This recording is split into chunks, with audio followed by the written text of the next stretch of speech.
welcome to the program. Glad to have you here today. I am Jeremiah, and it's a wonderful thing to be able to come to you and have some conversation. So, looking forward to these topics that we're going to discuss today, and hopefully it is positive for you. So, let's kind of hop right on in. It is Wednesday. That's super exciting because tomorrow is Thanksgiving. And what a blessing it is to have the opportunity to have a day when we can all specifically take time out of our month, our year, and just work on being thankful. Thankful for what God has blessed us with, the many, many different areas that He has done so. So, I guess to be thankful for myself, why not share, I guess, what I'm thankful for? I'm thankful for my friends and my family and my church community. It's been a blessing to have all of them this year through some ups and downs, but always thankful specifically for friends and church, those being the two major areas that I'm thankful for. And I'm thankful that I can be within your earshot and hopefully provide something that is meaningful for you to listen to when you get the opportunity to do such. So glad to be here. Excited for tomorrow. See what's on the menu. We'll be going to two different places for Thanksgiving. One that's family, one that's church. And we'll see which one is the better one. Probably wherever I will spend the most time is where the one that is better will be from a food standpoint. But it will be fun. It'll be a joyous thing and real pleasant. So let's hop into some interesting things. We'll see if you can follow my train of thought. I been watching a variety of different things that I want to talk about, and in my mind, they all have a clear connection, but perhaps, and maybe that is not super apparent on the surface, but I believe it will become clear, and hopefully I can help guide through this and talk about some stuff that's mildly important and call it good today. So let's hop in. So LinkedIn is quite an interesting place to spend time reading and watching, I guess, videos and whatnot. The the ethos, perhaps, of LinkedIn is of navel gazing and very, very much so about self promotion and corporate jargon intertwined in social media. It's a very odd place to go. Um, I don't know if anyone has ever gotten a job from the LinkedIn section, if that's even useful or if that's more of a PR piece. I don't know, but certainly the posting is very interesting. I understand why people do it. I do it. You got to play the game, kind of a deal. That's all good, but a lot of people play by the same rules, I guess, with it, and it's very, very strange to see how that happens because it doesn't seem to be like it's actual quality content. It just seems like it's just being thrown out there in order to get some sort of engagement, and then what happens with that, I don't fully know. I don't really understand why people do it. Why make these long posts that are going to get 43 likes and 37 comments and 3 reposts kind of a deal. Now, is that like getting thousands of likes and tens of thousands of shares on Instagram? Pretty much, the the level of involvement on LinkedIn is very low. It is not pleasant in the sense that you really are pushing out content that's going to be viewed substantially. It's just going to be done, and that's kind of it. And if you can get some views, some engagement from it, even if it's relatively minimal, you just kind of call it good there. Call it a win.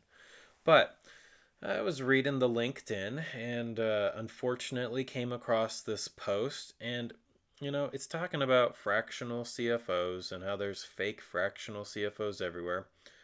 And that doesn't phase me one bit at all. I really don't care. I don't personally do fractional CFO work. I do strategic advisory, growth advisory for businesses. Um, sure, it takes principles of fractional CFO work and intermarries some operations and planning with it, whatever. But he's very interested in disregarding those fractional CFOs who are fake fractional CFOs who have never held a CFO position, who haven't gone through his litmus test of being able to call himself a CFO. Whether in and what he means by that, the litmus test is of course being a CFO in a world of corporate, right? The corporate world. I guess to phrase that better, being a CFO in the corporate world, and not just a CFO of a small company, the CFO of a mid-sized to large corporation, not just some mom and pop shop kind of a deal. So, what is the checklist of not being a CFO? No CFO experience, no finance leadership roles, no P&L ownership, no board reporting, no fundraising, debt or equity, no cap table management, no M&A exposure, no track record of strategic finance. Some of those are fine. Others of it just really limits the CFO to, you know what he's ultimately doing, right? He's setting himself up to ask rhetorical questions and then to swoop in and be the savior.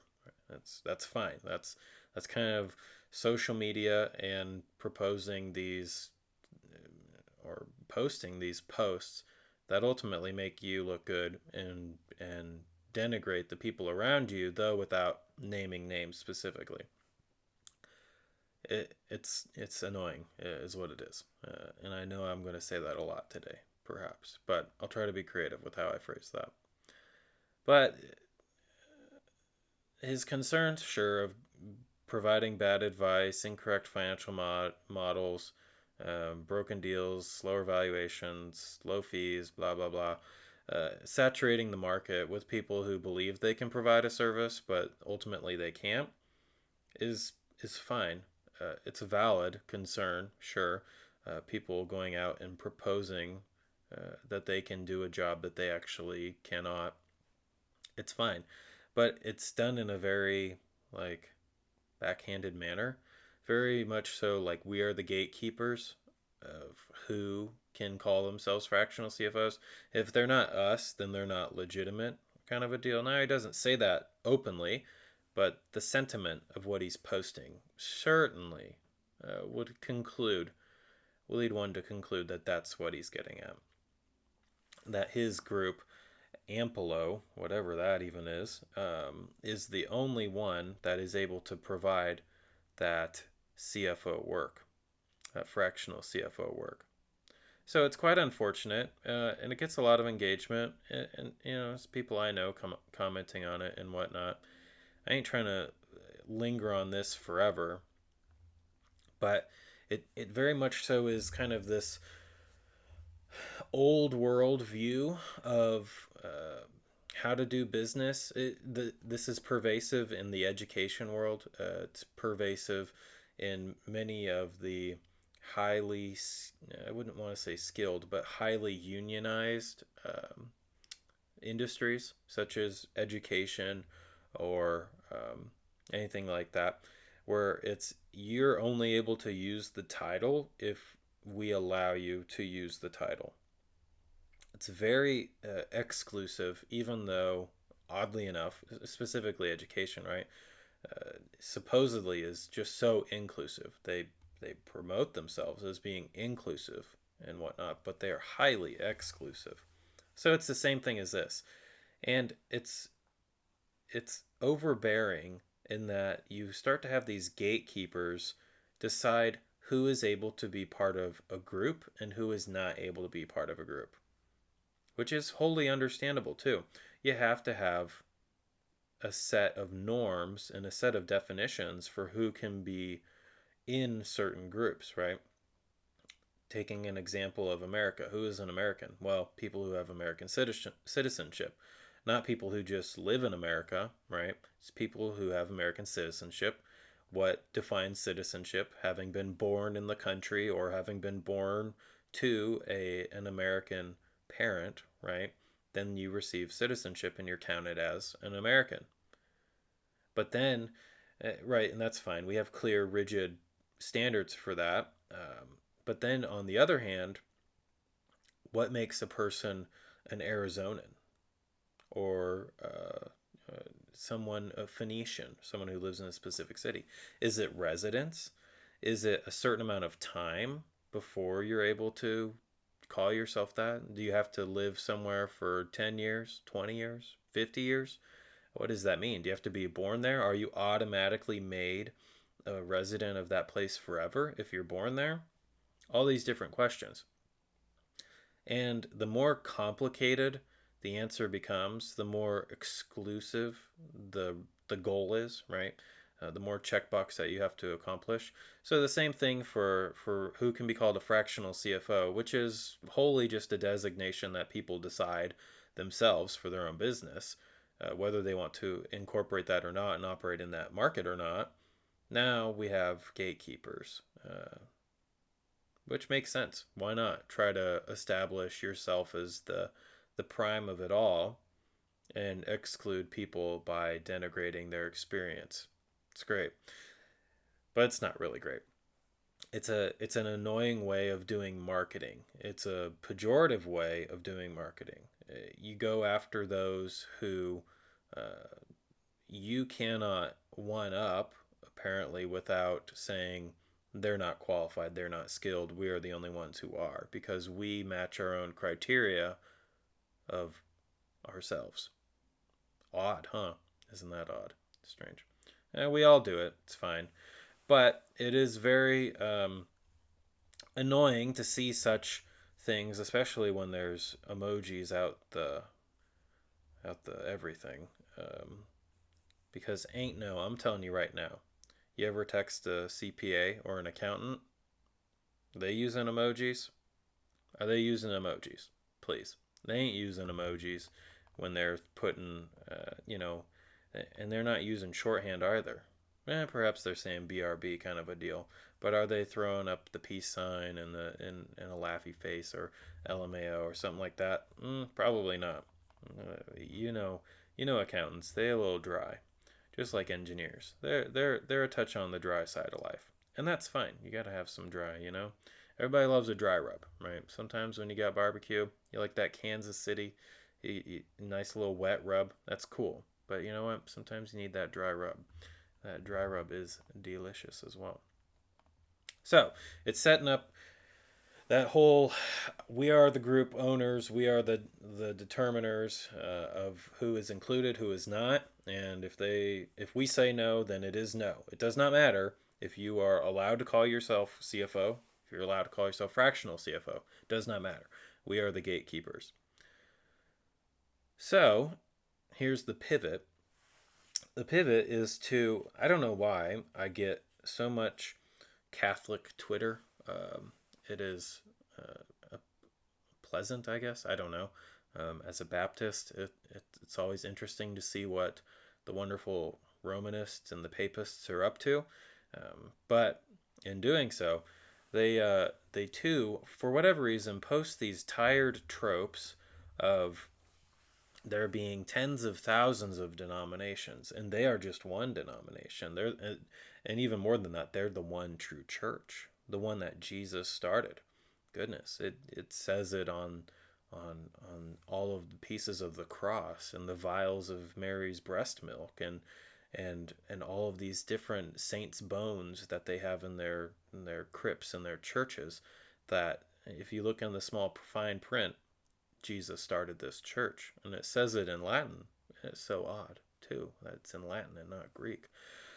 But they say Protestantism, you got that sola scriptura, and that's their sole authority, yet there's 45,000 different Protestant denominations, and there's, we don't have sola scriptura, we have sola ecclesia, which they wouldn't say, right? But they have sola ecclesia, and we only have one denomination, and we're also unified. And I don't know what delusional world these people come from, where they think that their Romanist side of the aisle is unified. I mean, go to Boston College, and then go to Rome, and then go to Omaha, Nebraska, and then go to Steubenville and take some polling questions as to the appropriateness of homosexuality or ordaining priests who are homosexual or any of these different things like that, these societal issues like abortion or um, if women should be ordained or contraception or anything like that, and compare that to the standard teaching or even the death penalty. That's a good one. Or and compare it to the standard teaching of the church, right, in the catechism, and then compare that to what they're actually teaching and what they agree upon. Do those divergences between opinions of the bishops, of the cardinals, of the laity, are those nothing? Are those inconsequential? What a priest will teach or what a bishop will allow in his certain um, in the parishes that are under his authority, right, and whatnot. But no, no, no, no. Romanism is one denomination, and then all of Protestantism is fractured into tens of thousands. And I'm sure if someone accidentally said millions, they would jump on it and say there's millions of them. And it's a very annoying thing because then it's the same gatekeeper type of a deal. Romanism, right? It believes that it's the one true church and that it has been the standard since whenever Christ arose, 30 A.D., and that is them. It hasn't changed one single bit, uh, and that's why you should fall in line.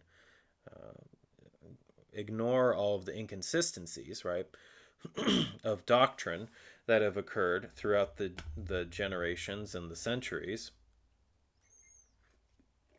Just focus on their claim of being the one true church, and and and just believe them.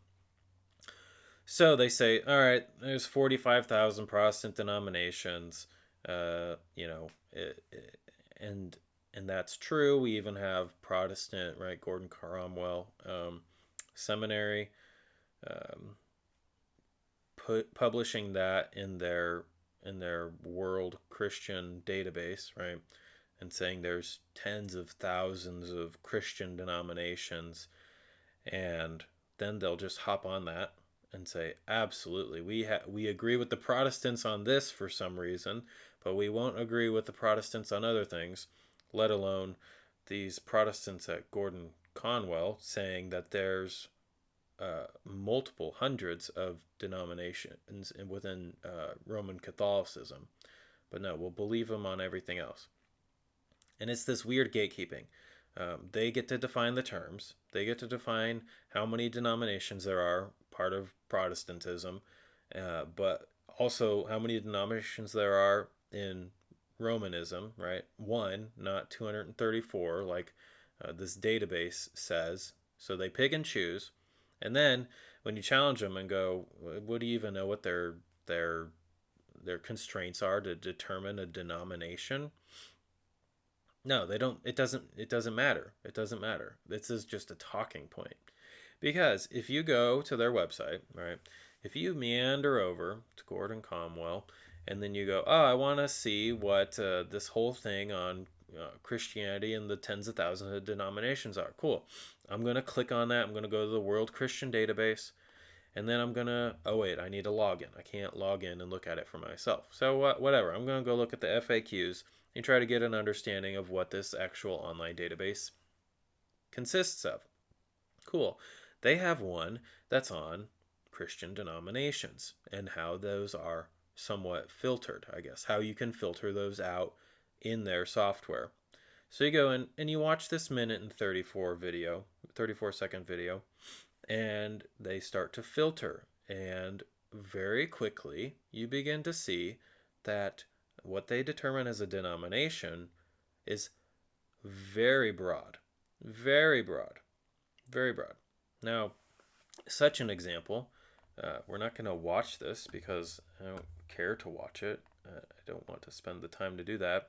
But you can filter down by location, right? Continent, region, country, and then filter down by tradition. So that'd be Protestants versus Romanists versus Orthodox, so on.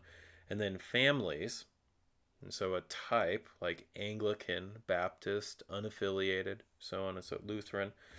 And look and see that there are numerous denominations, quote unquote, in these certain areas, and then start to realize that they're counting denominations in such a loose manner. Here's an example. The Anglican Church, when you filter it down, as they do in this video, and anyone can go watch this, in this video, they filter it by continent to Asia, tradition Protestantism, family Anglican, and the year of this survey is 2015. And you pause the screen and you look at what they're calling these Anglican churches. And they're calling each one of these denominations Anglican Church. It's literally just titled Anglican Church. But where is this Anglican Church? The District of Singapore. But where is it in the District of Singapore? Thailand, which is a different denomination than the Anglican Church District of Singapore in Singapore. Those are two different denominations. They're the same church. Anglican Church in this District of Singapore, it's in two different locations, Thailand and Singapore. It's two different denominations. Okay, that's a coincidence. Okay, how about this one? Anglican Church, Cyprus, and the Gulf states. Okay, how many churches is that? Well, you have one in Saudi Arabia, the UAE, Cyprus, Oman, Bahrain, Kuwait. Must we keep going? Yemen, every country in the Gulf states, right? And in Cyprus has to be special, is considered a denomination. So even though all of those churches are just components of the Anglican Church, they are all somehow separate denominations. Now you can see how this can get splintered very quickly in a very disingenuous way of saying there are then hundreds of Anglican denominations, when in reality these are literally just areas. They're just regions that a specific structure operates in. They're wholly subordinated to the Anglican hierarchy. They follow with the same Book of Commons, or in their language, of course, or same theological statements, maybe some practical differences in how they worship and what they focus on. But what they're also including is when they've began, right? So the Anglican Church in Saudi Arabia began in 1950 versus in Thailand, this Anglican Church in 1894. Now, that is not helpful, because especially when you go and start filtering out and looking at the Catholic Church in Italy, they're saying it started in the year 40. This Catholic rite in Italy had started in the year 40, or the Catholic Church in Spain started in the year 63, or in Germany in the year 90. And somehow this is then a continuation of that church to this day. They would say those are the same churches. That is the same church as almost 2,000 years ago. Was it now? Was it really? What did church theology look like, number one, all the way back then? And I thought that the Catholic Church said that really the beginning of Scripture, number one, was at the Council of Nicaea in 325, and that the only way that it was held together before was through Catholicism. That doesn't make any sense. It really does not make any sense. Because here, this is comical. The Church of England, a tradition of Protestantism, the family of Anglicanism, the country in the United Kingdom, the year it began, the year 100. Methinks there's something a little off by what we're being purported as having happened here, being historically accurate. Did the Anglican Church start in the year 100?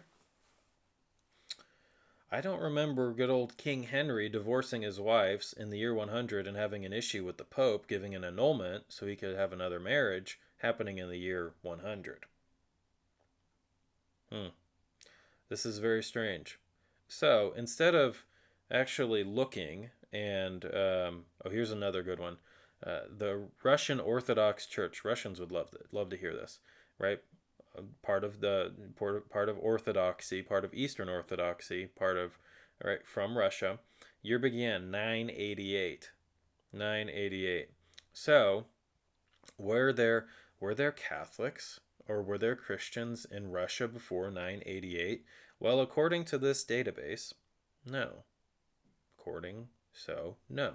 And it's so strange because they don't carry on and right the split, the Great Schism in 1054, definitely when Eastern Orthodoxy started, 1054 happened later, right? What is that? 76 years later, 66 years later, than when the Eastern Orthodox Church started in Russia.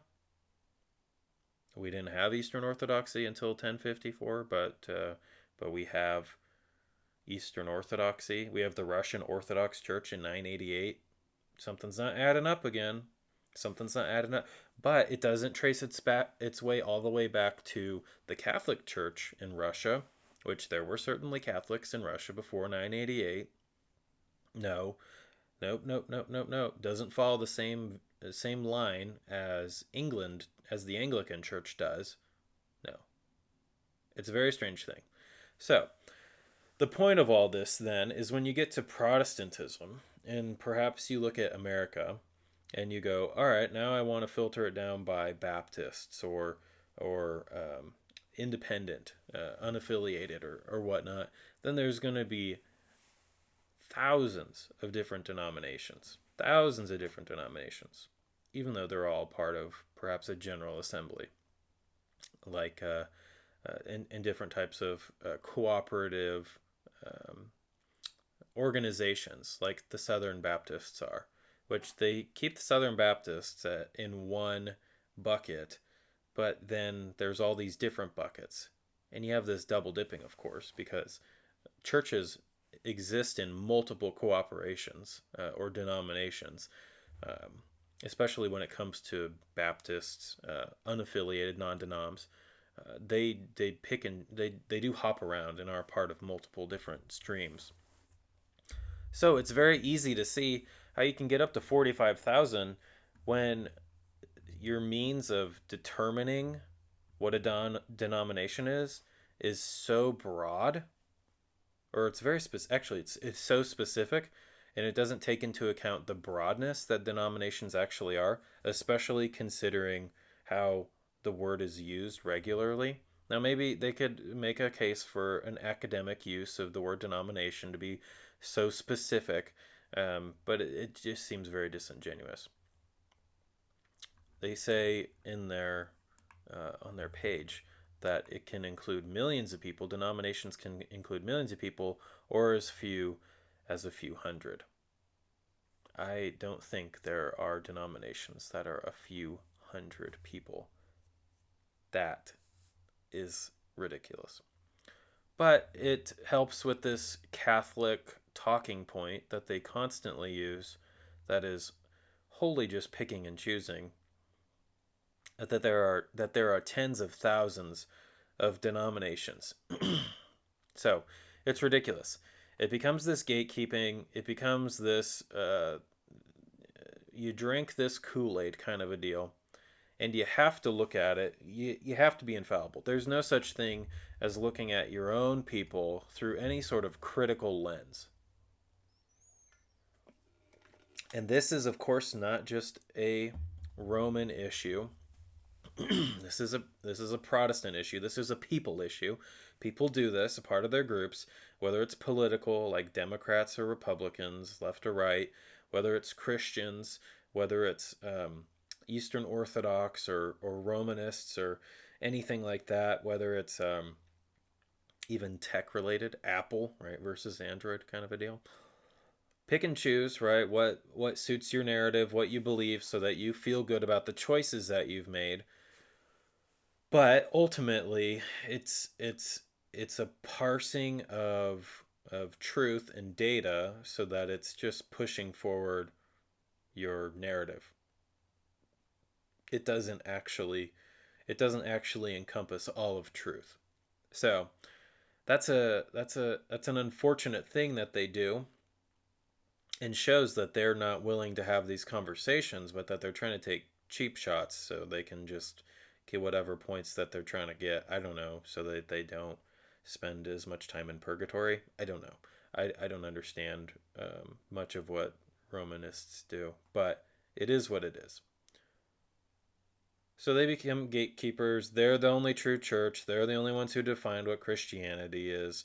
Um, and it's very unfortunate. It's very unfortunate when Protestants do the same thing, where they're like, on that fundamentalist side, if you listen to rock and roll, then you can't be a Christian. Even, if you've ever said a swear word in your life, you can't be a Christian. If you have a beer, you can't be a Christian. If and then right, actions oriented, as opposed to beliefs oriented, and they become this gatekeeper as well. Very, very unfortunate, and not charitable. The determining if people are Christians is not our job to do, right? Now we do judge fruit, right, or judge a tree by its fruit. That's wholly biblical. That's fine, but when we're out and about, kind of on the beach with our metal detector, searching for Christian coins, uh, and that's what we spend all of our time doing, that ain't right. That's not what God has called us to do. Not what God has called us to do. So, you do have to be wise, right? You do have to distinguish those who are a part of the faith and those who are not. But do you need to be painting broadly denominations and whatnot? You know, that just because they have different views than you, that they're not Christians. Now, we're not talking about primary issues. Again, right? Roman Catholicism, as its system, is not a Christian system. Same with Eastern Orthodoxy. They have given up salvation in its true form, right? How it is received, who provides it, the means by which it is attained or given, received, and turned it into some sort of works based system, which is completely and utterly foreign, just as the Pharisaical Judaism was foreign to true Judaism at the time of Christ. So Roman Catholicism and Eastern Orthodoxy are foreign to true Christianity today, which encompasses people who are part of the Roman Catholic Church who have truly sought God, right? And who believe truly and trust in Christ in faith. They're going to be in the same bucket, right? Same batch of us who are in the Baptist camp or the Presbyterian camp or somehow the Methodist camp or Lutheran camp or anything else, right?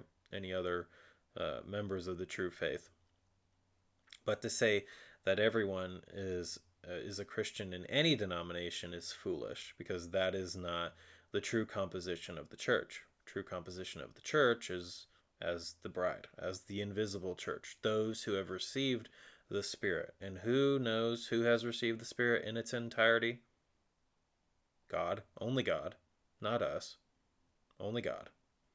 So we can put down the attempts of purging out completely false systems and saying there's no one saved here within the family of Christianity, I guess you could say, um, and just let God deal with that, while still calling out these other false systems, right? And errant beliefs that these denominations and people specifically hold, but with charity and with prayer.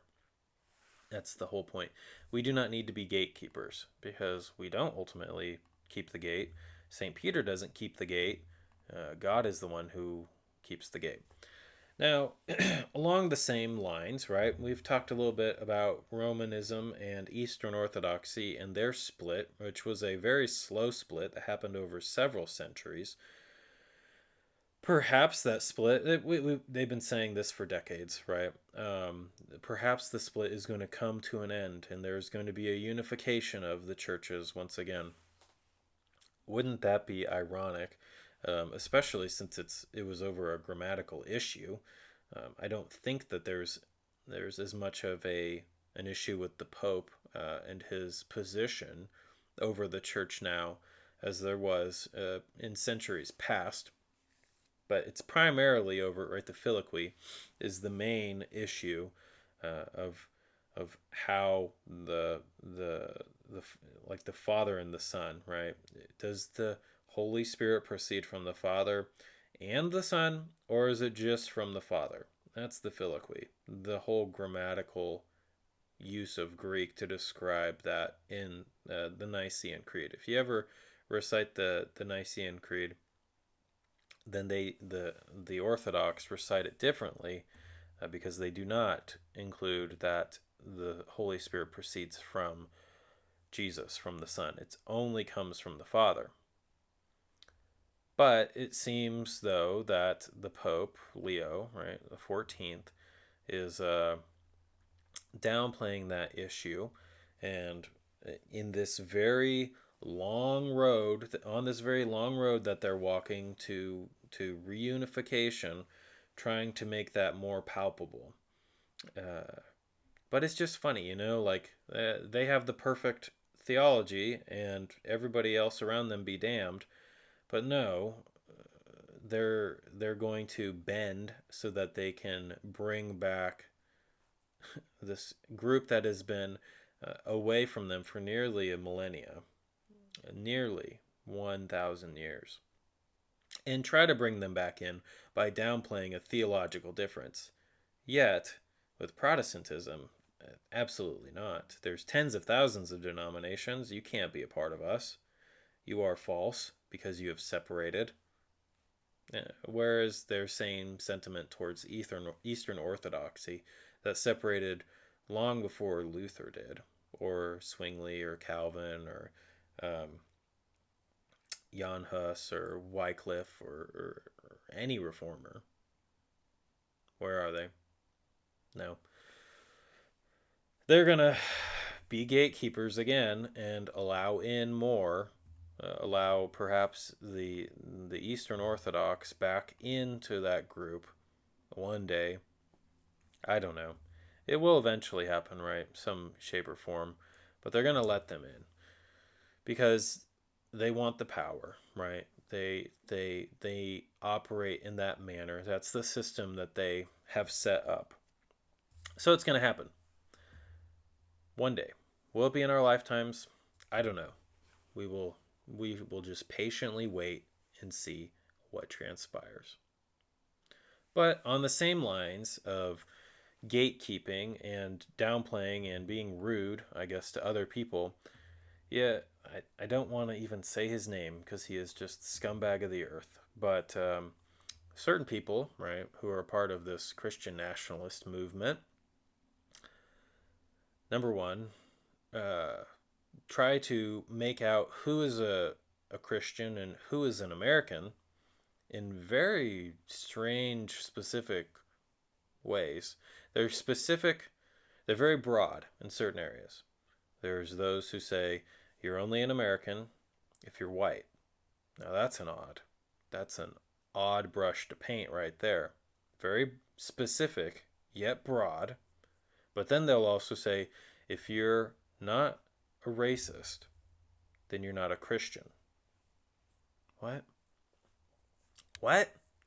How are you painting with those two same pieces? You just yeah, how are you having your cake and eating it too? Kind of a deal.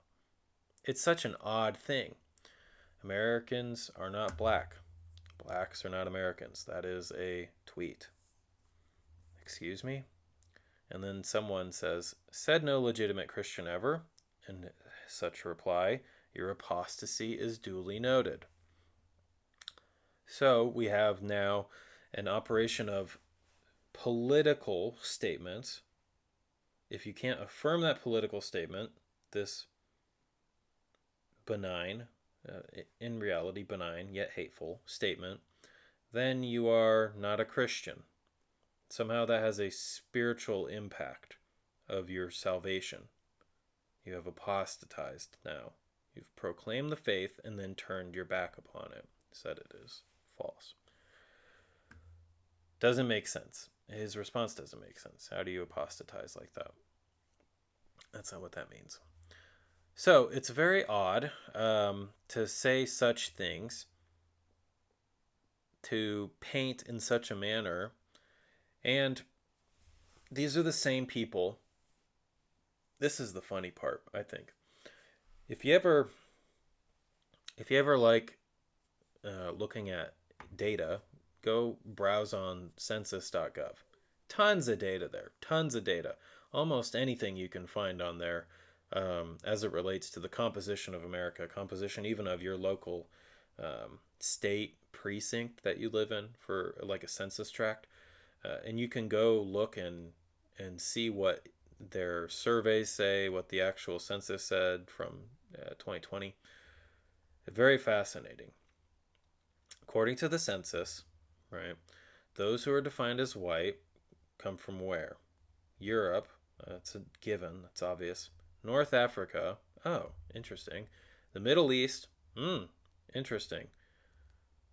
And have family histories from there. Okay. So then what are you checking? Your family, your last name is Gomez. What are you checking when you're marking your race on the census? Black, white, Asian, American Indian, Pacific Islander, mixed? Which one are you checking? Oh, they're checking white. Why are they checking white? Because they look white.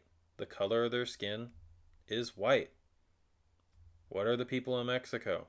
What are the people in Argentina? What are the people in Venezuela?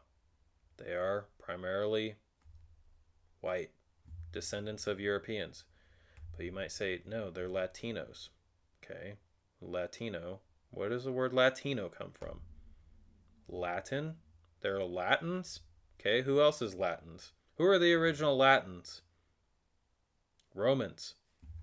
Italians. Italians or Romans? Are you calling Romans?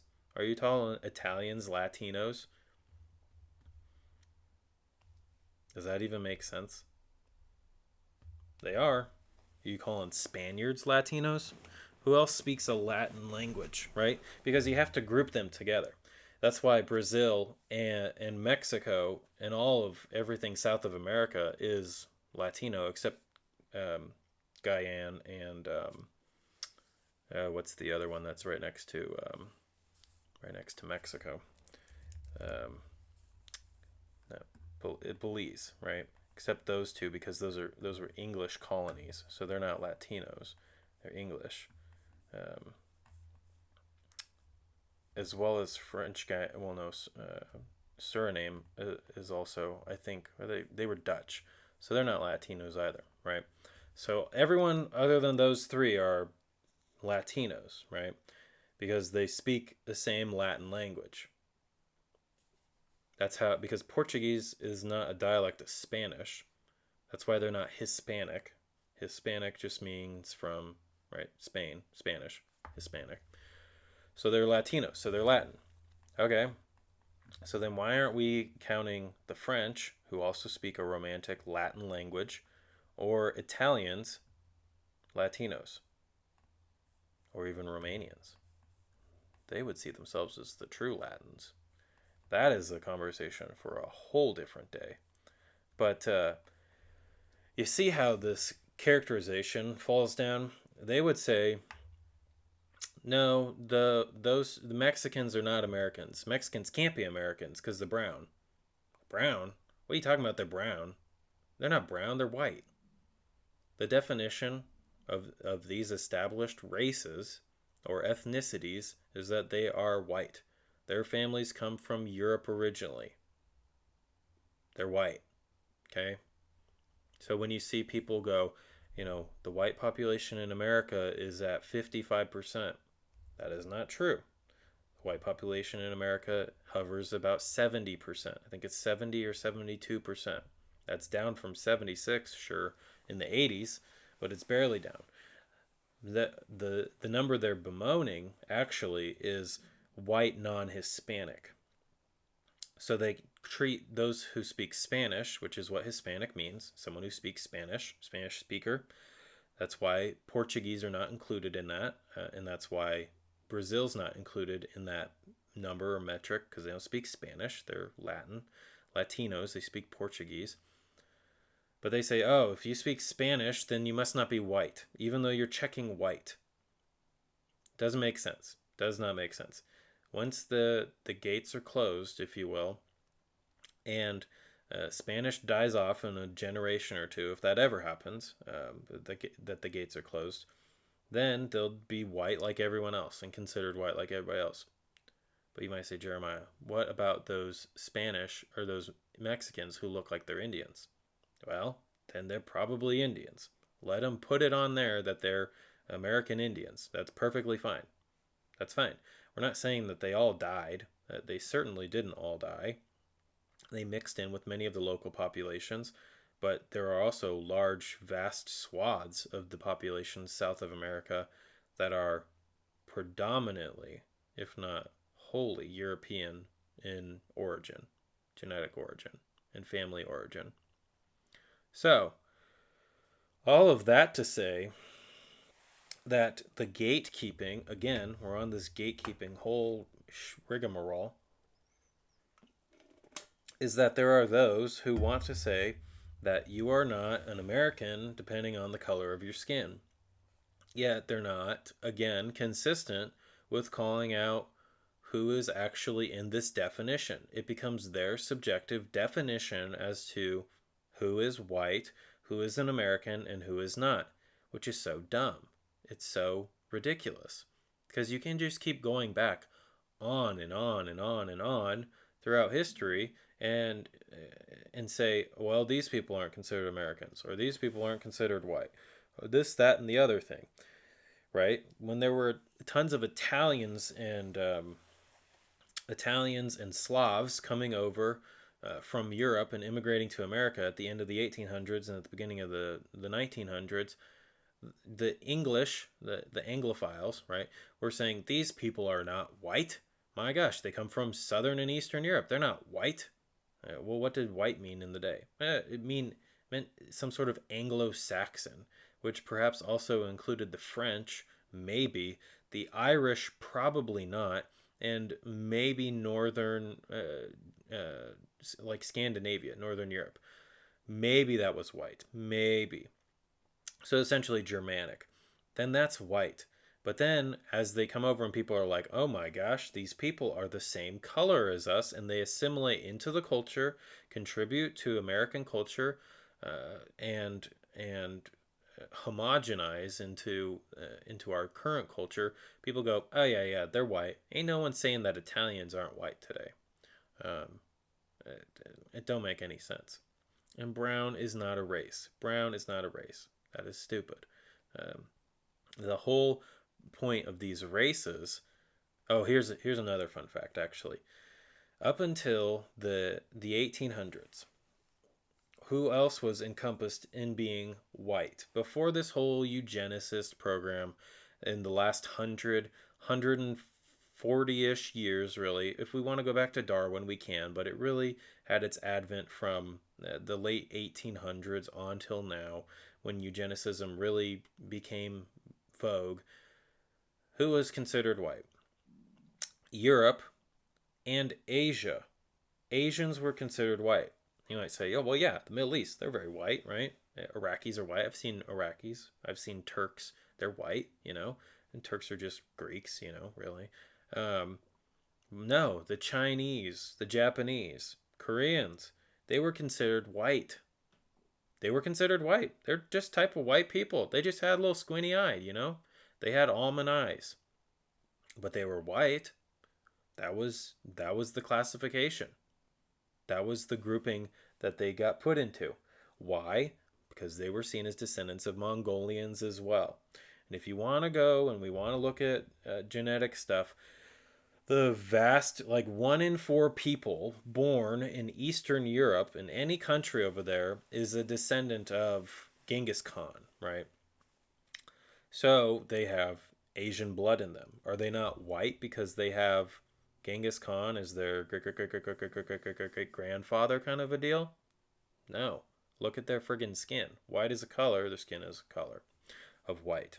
So, it means nothing. Skin color, right, means nothing other than that's the color of your skin. Just as eye color means nothing other than that's the color of your eyes. Same with hair, whatever.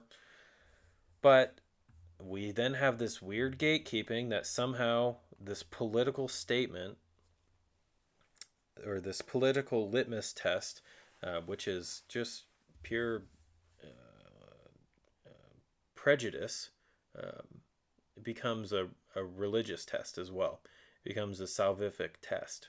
You're not saved if you believe that blacks are Americans. What a strange, odd thing to say.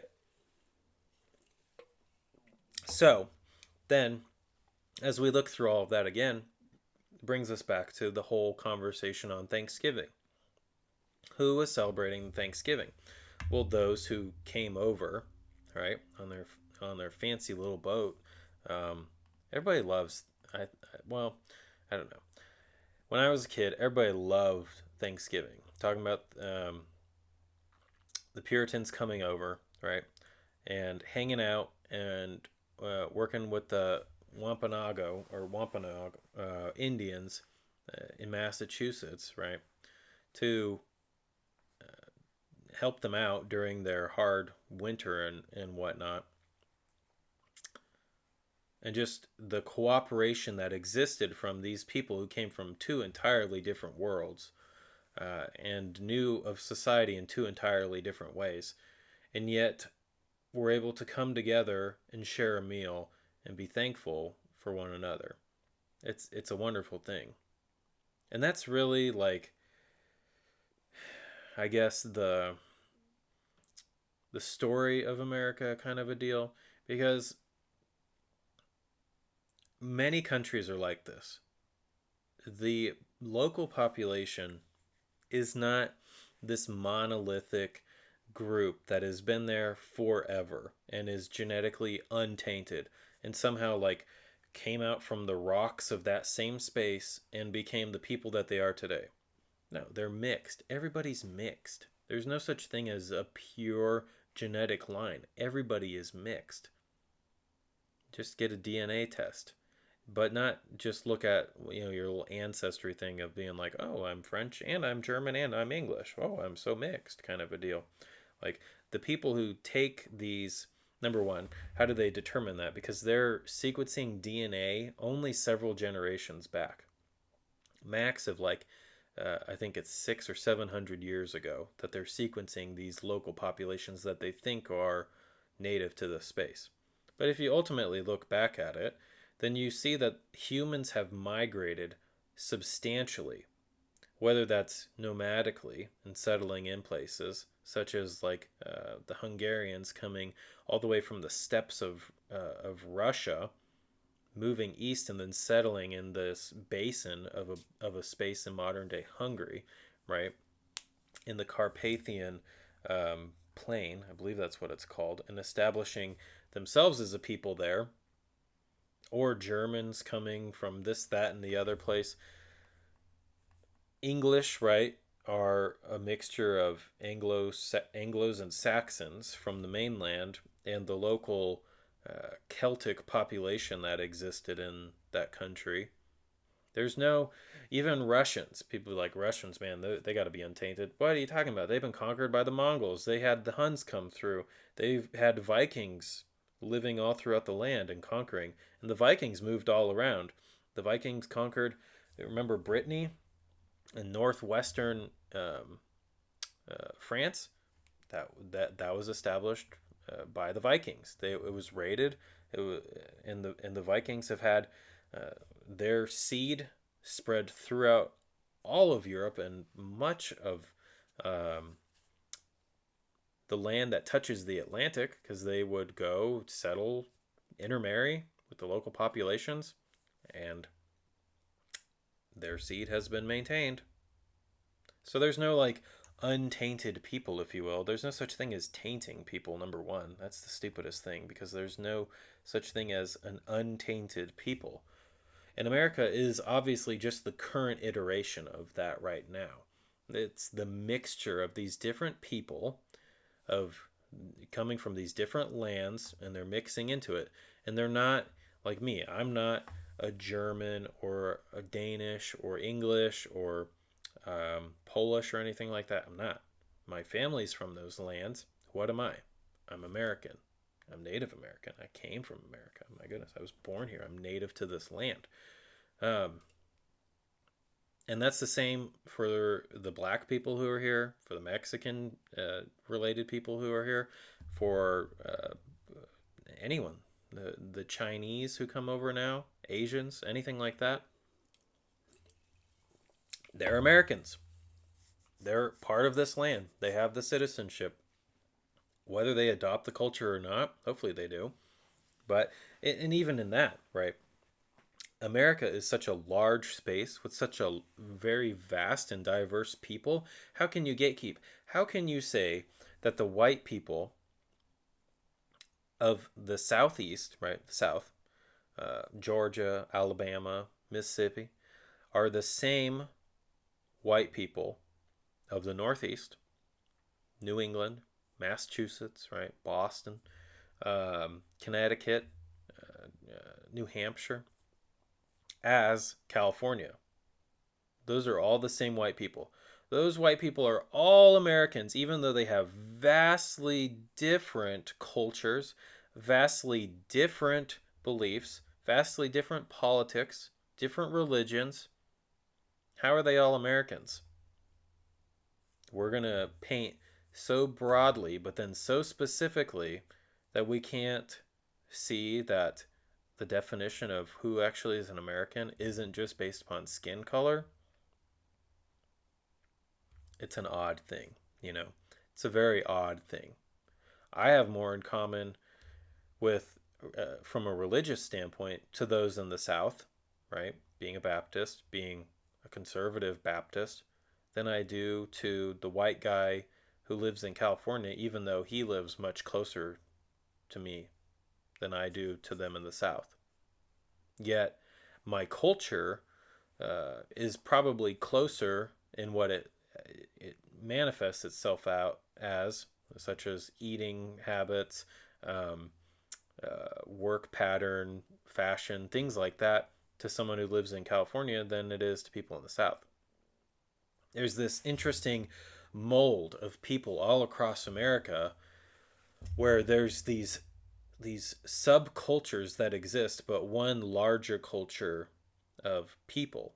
And it's not like this proposition nation thing. No, it's we are a unified country of smaller states that have homogenized to an extent with their own subcultures that have become that fall under the umbrella of American. It's the same as like when the Revolutionary War began, right? The War for Independence. You had these different colonies decide that they are going to confederate and fight together for a common cause because they're in a common geography. They believe themselves to be a part of the same land in essence, though there was a lot of strife with that as well. But they unified and decided to fight, even though they had vastly different histories. The people who came in and settled these different areas, especially from England, saw themselves as different types of Englishmen.